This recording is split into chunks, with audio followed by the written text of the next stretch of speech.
En la UNED de Tudela, luces en la niebla. Hola, saludos desde la UNED de Tudela. Soy Asier Gil y les doy la bienvenida al segundo capítulo de Luces en la niebla.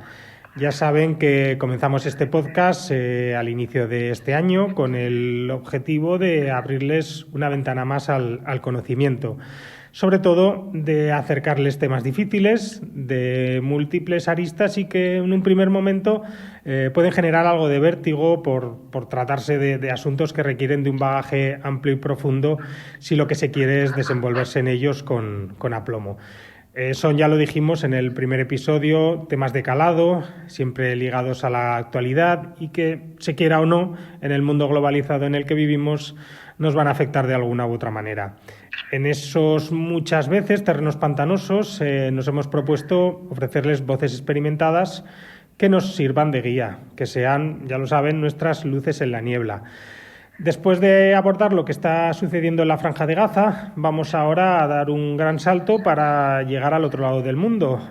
Cruzamos el Atlántico, vamos a sobrevolar ese inmenso territorio llamado Latinoamérica y vamos a hacerlo para intentar formarnos una idea de la situación que están viviendo con una violencia que parece estar enquistada en esos países. No hay que olvidar, de hecho, cómo arrancamos este mismo año con ese grupo de encapuchados tomando un canal de televisión en Ecuador y el presidente saliendo a la palestra para declarar que se había declarado un conflicto armado interno. Ejemplos de ese mismo cariz, con una violencia que impacta de lleno en la ciudadanía, se dan prácticamente en todos los países de América Latina. Y por eso queremos rastrear sus orígenes, explorar sus causas y escrutar un poco el futuro más inmediato en un año en el que en varios de ellos, además, se van a celebrar citas electorales de mucha enjundia. Carlos Malamud, buenas tardes. Hola, muy buenas. Vamos a estar hoy hablando con Carlos y la verdad es que tenemos una inmensa suerte de contar con él en este podcast porque es uno de los mayores expertos que tenemos en España sobre Latinoamérica. Es investigador principal del Real Instituto Elcano y catedrático de Historia de América en la UNED. Su currículum, que es muy largo, está repleto de trabajos importantes, pero les voy a dar una pequeña píldora. Les puedo decir que fue seleccionado en el año 2015 por el medio de comunicaciones Global como uno de los 50 intelectuales iberoamericanos más influyentes. Y déjenme contarles además que si después de este podcast se quedan con más ganas de seguir asomándose a sus vastos conocimientos, y créanme que lo harán, Carlos estará con nosotros aquí en la UNED de Tudela en un curso en el que precisamente desentrañará la encrucijada electoral que vive este año Latinoamérica. Se celebrará del 15 al 17 de abril. Carlos, aunque en España hablemos de Latinoamérica y muchas veces la consideremos como un ente homogéneo, entiendo que las diferencias entre regiones serán muy grandes, pero aún así el hilo de violencia que recorre toda esa ingente zona del continente americano tiene nexos en común. ¿Hay algunas características que compartan esas violencias en países que son tan diferentes? O mejor aún, ¿responden a problemas similares como puede ser la economía o los derechos sociales?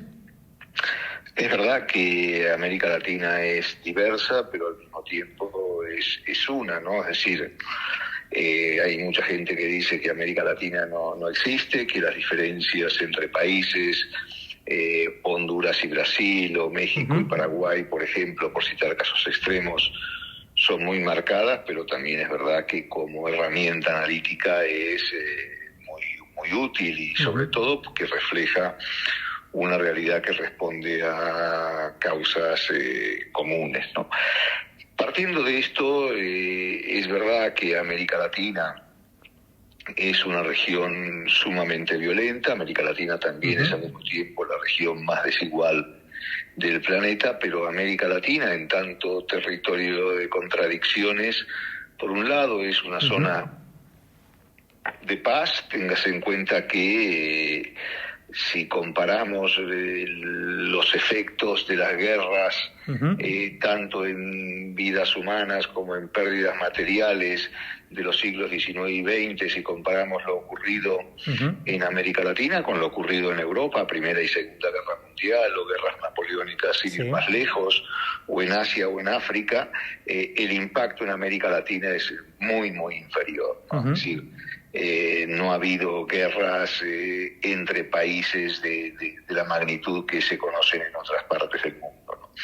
Eso por un lado. Y por otro lado, América Latina, en el conjunto de las regiones del mundo emergente, es la región más democrática, es la única región del mundo emergente que aspira a llegar al crecimiento desde la democracia, con instituciones democráticas, sino con instituciones autoritarias o con métodos autoritarios. Entonces, esto me parece relevante, que debe ser puesto en su contexto, junto también con otro hecho destacado, y es que la violencia, el narcotráfico, los carteles de la droga no es algo único, exclusivo de América Latina. Recientemente hemos visto en Barbate cómo una lancha de narcotraficantes asesinaba a sangre fría a dos guardias civiles, y esto nos habla de un fenómeno compartido. Pero dicho esto, sí es verdad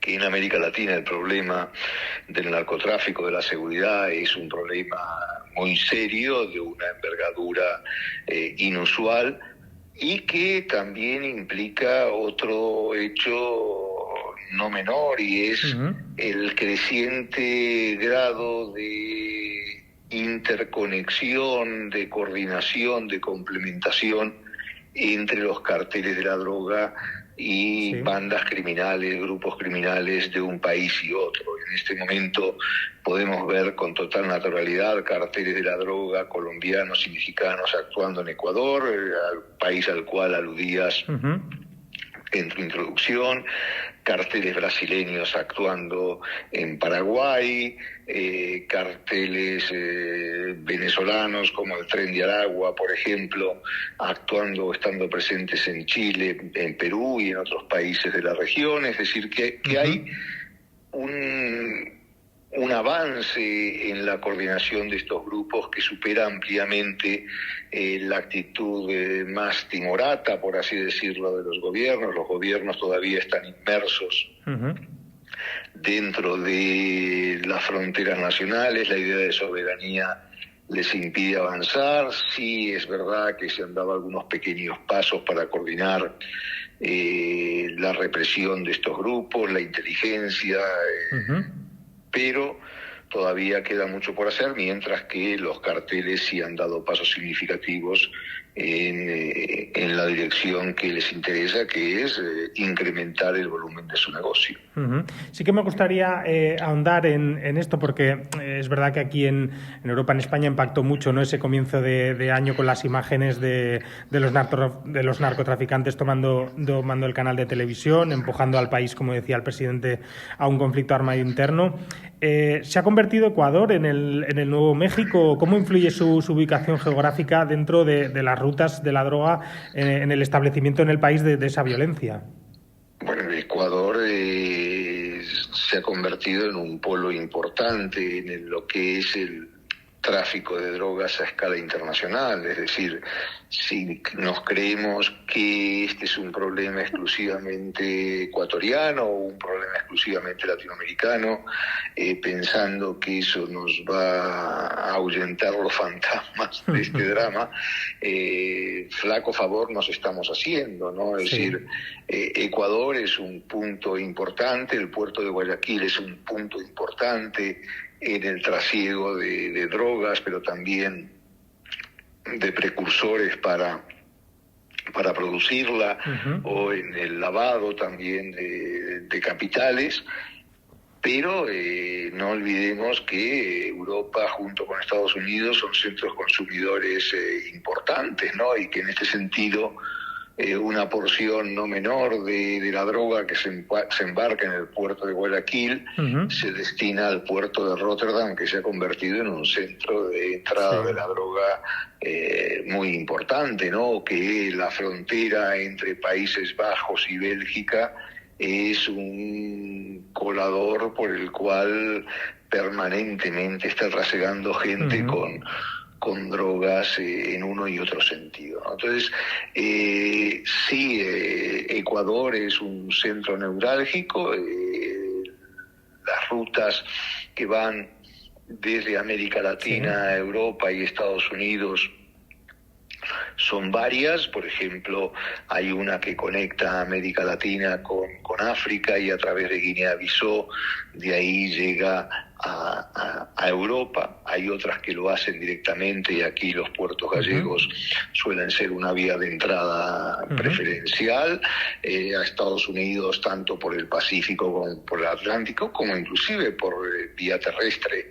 También se hace llegar droga a los mercados consumidores, teniendo presente también que esa dicotomía que se establecía hace años atrás entre los países productores latinoamericanos o asiáticos, por ejemplo, y países productores, los Estados Unidos, consumidores, Estados Unidos y Europa, pues eso ya no es así, entre otras cosas porque el consumo también ha aumentado de forma considerable en la propia América Latina, donde no solamente tienen que enfrentar los problemas de la producción y el tráfico, sino también del consumo. Estamos relacionando mucho los términos de violencia y droga. Me parece interesante porque, bueno, además es que la lacra de la violencia se extiende por todas las regiones de Latinoamérica, independientemente del signo político de quien las gobierne. De hecho, hay estudios que la tildan como una de las regiones más violentas del mundo. Estamos hablando de unas tasas de homicidio de más de 21 por cada 100.000 habitantes, que es más de 3 veces el promedio global, y una tasa además que en la última década ha crecido más de un 3,5%, que es 3 veces más que el aumento de la población. En ese sentido, Carlos, ¿crees que hay factores que expliquen esta situación? ¿Es que es todo culpa de la droga o hay otros factores que también pueden sentar su influencia? No, obviamente hablábamos de América Latina como, por un lado, una de las regiones más violentas del globo, y si tomamos como indicador la tasa de homicidios cada 100.000 habitantes, obviamente aquí, América Latina y sobre todo las grandes ciudades o muchas ciudades latinoamericanas están a la cabeza de la lista, y también de América Latina como una región o como una región más desigual del planeta, ¿no? Obviamente que hay muchos puntos de contacto entre desigualdad y violencia, pero sin embargo no es posible establecer una correlación directa entre desigualdad y violencia, ¿no? Si decimos que toda la violencia está explicada por la desigualdad, estamos falseando la realidad de alguna manera, en la medida en que obviamente la desigualdad tiene una importancia decisiva, pero junto con la desigualdad hay otros factores que tienen que ser tenidos en cuenta, porque si no corremos el riesgo de no entender nada de lo que está pasando, y estos factores son, por ejemplo, las instituciones, el funcionamiento de la democracia, de la justicia, la educación, que es sumamente importante, la situación económica, las condiciones laborales, las oportunidades de trabajo, la discriminación que se hace contra determinados grupos sociales o étnicos, ¿no? Entonces, todo esto evidentemente explica lo que está pasando, pero lo cierto es que en América Latina conocemos niveles de brutalidad de los carteles de la droga como solo ahora empiezan a conocerse en otras partes del globo, ¿no? Y aquí quizás uno de los factores que tiende a explicar lo que está pasando es el hecho de que lo que entendemos o a lo que solemos referirnos cuando hablamos del crimen organizado, en realidad se refiere al crimen desorganizado. Es decir, eso que conocemos como crimen organizado es un conjunto de organizaciones que están bastante desorganizadas, y de hecho la fragmentación entre ellas explica luchas de poder cada vez más violentas. Cuando había grandes carteles y grandes líderes, la posibilidad de mantener la disciplina interna era mayor, y por lo tanto los enfrentamientos tenían niveles de incidencia en violencia, en muertes y en todo tipo de consecuencias menores. Y hoy nos enfrentamos a ese factor de la fragmentación, de la dispersión, que también explica en buena medida los niveles de brutalidad que estamos conociendo en México, en Colombia, en Ecuador, o inclusive en zonas como Rosario en Argentina, en países tradicionalmente pacíficos, sí, con tasas de homicidios por 100.000 habitantes muy bajas, como como Chile o como Uruguay, se están viviendo en los últimos 2-3 años síntomas de preocupación creciente por unos niveles de violencia totalmente desconocidos hasta ahora. ¿Y cómo están respondiendo los países en el tema de la seguridad? ¿Se puede decir que hay políticas comunes o cada uno va por su lado? Te lo pregunto porque uno podría pensar que si buena parte de la violencia es causada por los cárteles de la droga que impactan en varios países, quizá fuera necesario también políticas supranacionales, ¿no?, que envolvieran a varios estados. Obviamente, eso sería lo ideal, pero partimos de un punto inicial donde la integración regional es sumamente limitada, por no decir que el proceso ha sido un fracaso desde sus inicios. Lo que se ha vivido en la pandemia así lo atestigua de una manera clara. Fue imposible en pandemia concertar políticas públicas, convergencias intergubernamentales, de manera de tener más éxito en la lucha contra la pandemia, y de hecho América Latina fue de las regiones del mundo que más sufrió con el COVID-19, ¿no? Y frente al problema de la seguridad del narcotráfico está ocurriendo algo bastante similar, ¿no? Es decir, mientras los países, y de esto hablaba antes, mientras los países, sí, cada cual está haciendo la guerra por su cuenta, los carteles están convergiendo de una manera clara y eficaz. Yo siempre digo, un poco a modo de provocación, que en la historia de la integración latinoamericana solo ha habido 2 momentos exitosos. Por un lado, la Operación Cóndor, que fue cuando las dictaduras militares de los años 70 concertaron políticas para reprimir de una manera mucho más eficaz, para hacer desaparecer opositores, para asesinar y torturar. Y esto lo llevaron adelante con independencia de los prejuicios en torno a la frontera, la soberanía nacional, las instancias supranacionales, etcétera, etcétera. Y el segundo gran momento lo estamos viviendo ahora con los carteles de la droga, es decir, los carteles de la droga también están sabiendo leer la realidad de una manera inmediata, son capaces de responder a los desafíos que tienen por delante en cuestión de días, horas o semanas, mientras que para mover a los gobiernos hace falta mucho más tiempo y hay obstáculos mucho más grandes, de más envergadura, ¿no? Entonces, aquí afrontamos problemas similares, teniendo en cuenta, por otro lado, que la capacidad de adaptación tecnológica de los carteles es muy veloz, y al mismo tiempo que su nivel de dotación armamentística es cada vez mayor y más preocupante. En este sentido, los niveles de riqueza que atesoran les permite tener un poder de fuego a veces superiores a los de los propios gobiernos. Esto lo vemos, por ejemplo, en Costa Rica, un país que no tiene ejército y que se ve enfrentado a bandas de narcotraficantes cada vez más potentes. Me gustaría detenerme también en algo que deslizabas en la respuesta anterior, que es un poco pensar en la debilidad que puedan tener las instituciones de estos países, en democracias que pudiera parecer que no consiguen asentarse del todo, quizá debido a los altos índices de corrupción, porque ¿impera la ley en estos países o al final reina un clima de impunidad para estos grupos del crimen organizado? Bueno, aquí no hay una respuesta general, ¿no? Obviamente el peso de la ley y sobre todo la independencia del Poder Judicial respecto al Ejecutivo varía de un país a otro. Hay países, Nicaragua, Venezuela, Cuba, o El Salvador, por ejemplo, donde la justicia está claramente sometida al Poder Ejecutivo y es una herramienta en sus manos, y otro donde las garantías judiciales, la posibilidad de realizar juicios justos, etcétera, no tienen mayor capacidad, ¿no?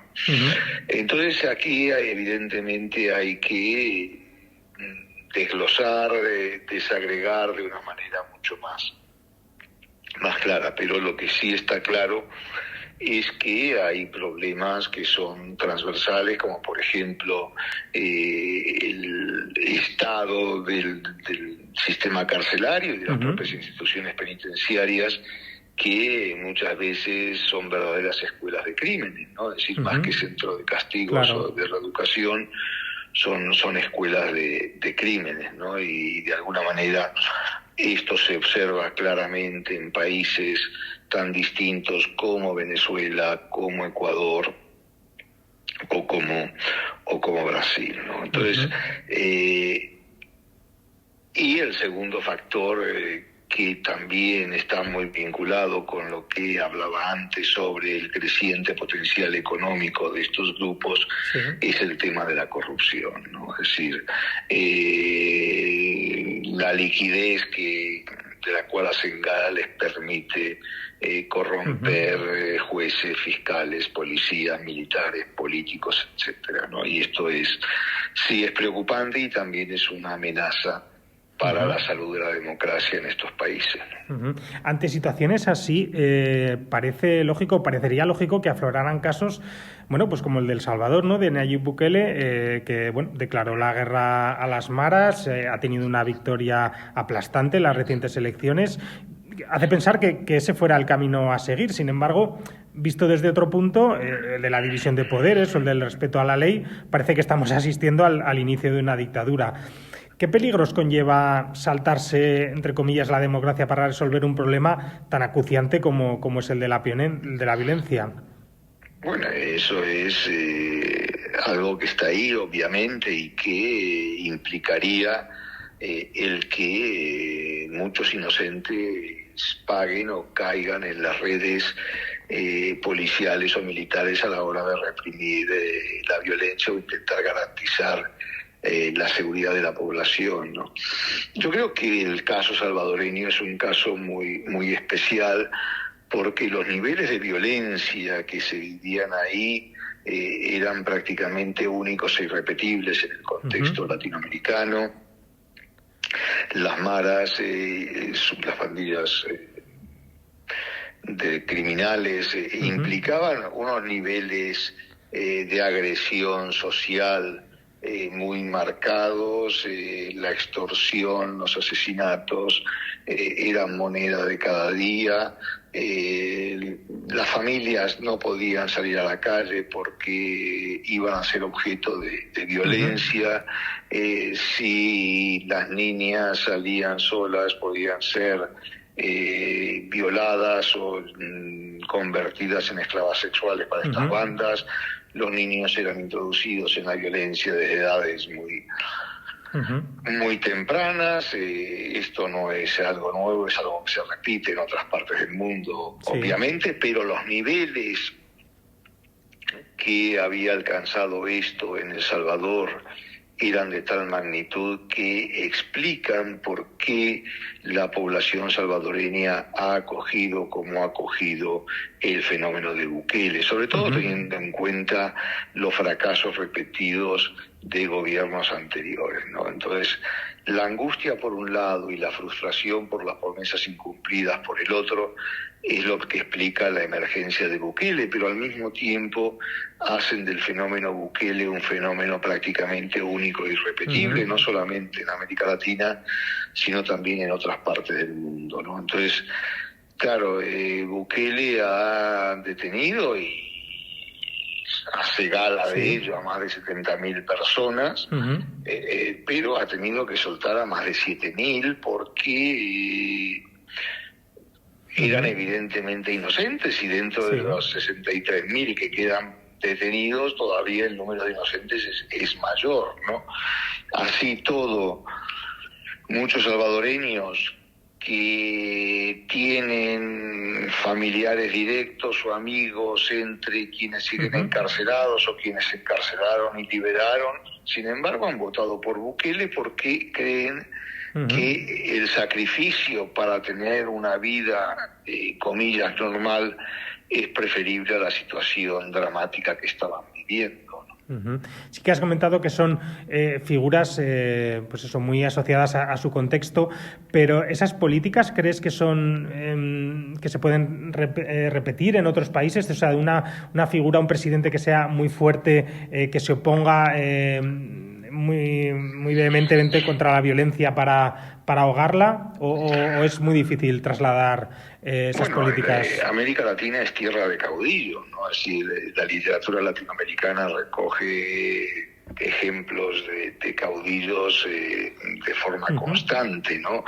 Y el caudillo, uno de los atributos que tiene o que ostenta es precisamente el ser un liderazgo fuerte, ¿no? O sea que liderazgos fuertes, liderazgos caudillísticos en América Latina ya los conocemos, ¿no?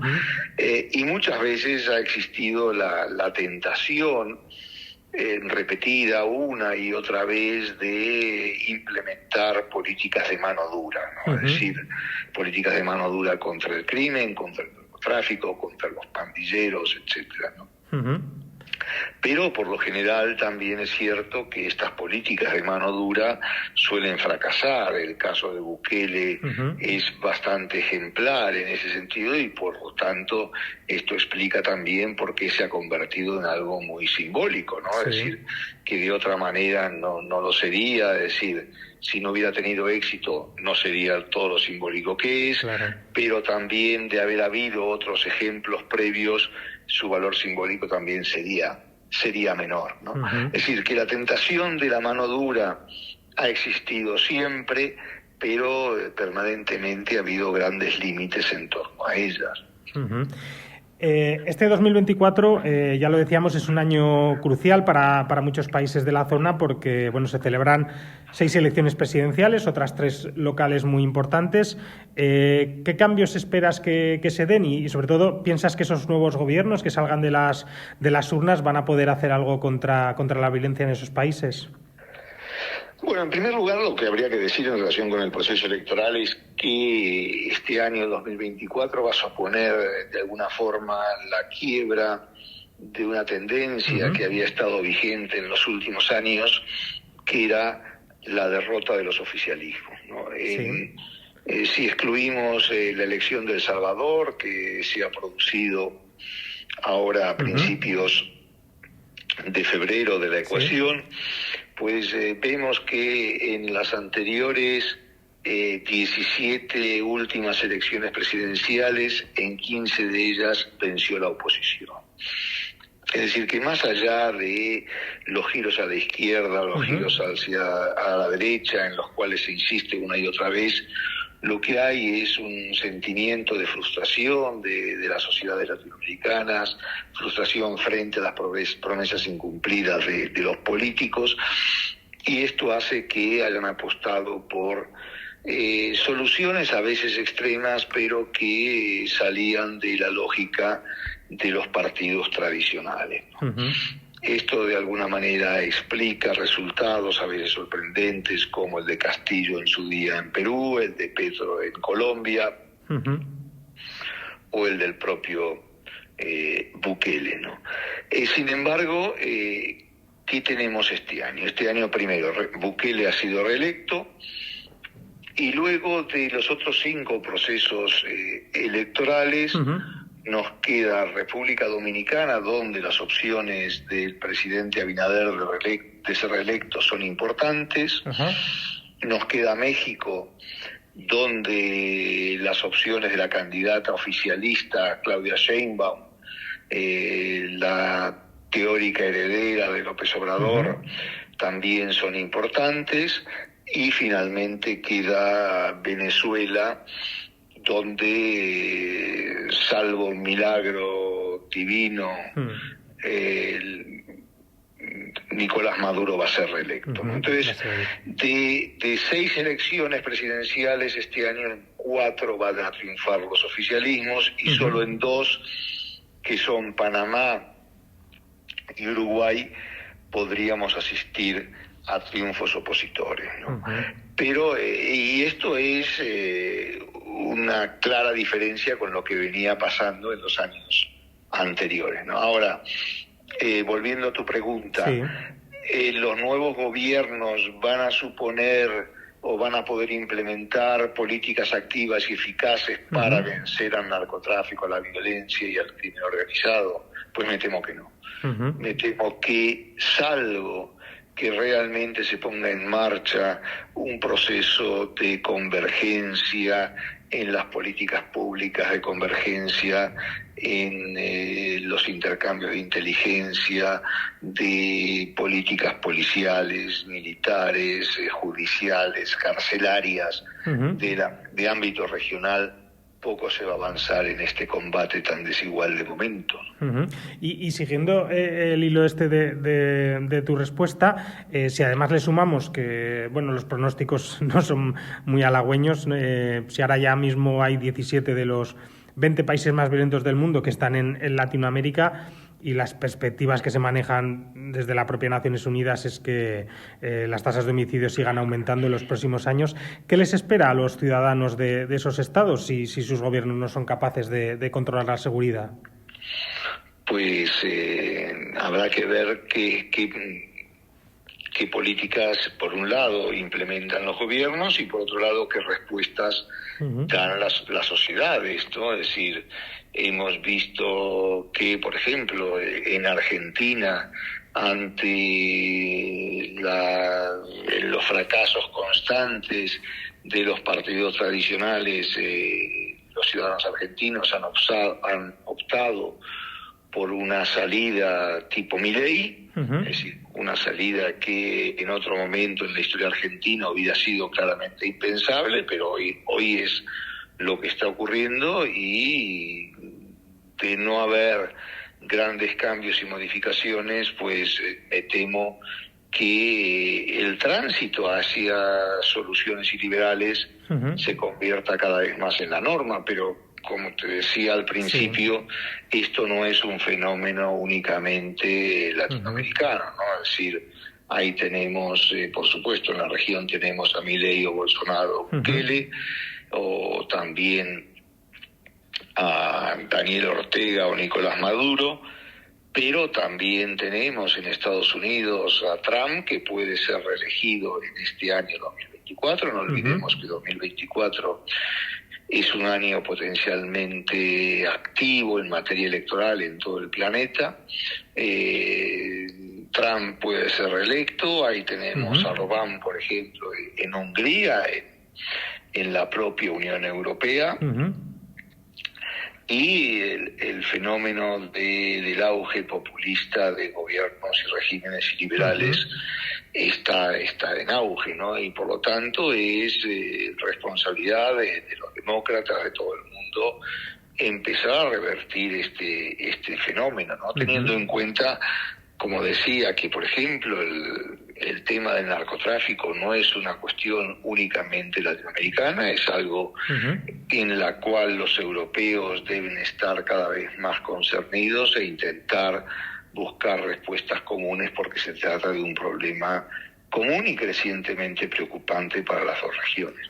De hecho, sobre el narcotráfico, que has hablado de ello en varias de tus respuestas, a mí me gustaría saber, porque en un contexto de altos índices de violencia, como ocurre en estos países, yo creo que es importante entender el papel que ejerce verdaderamente el crimen organizado, el narcotráfico.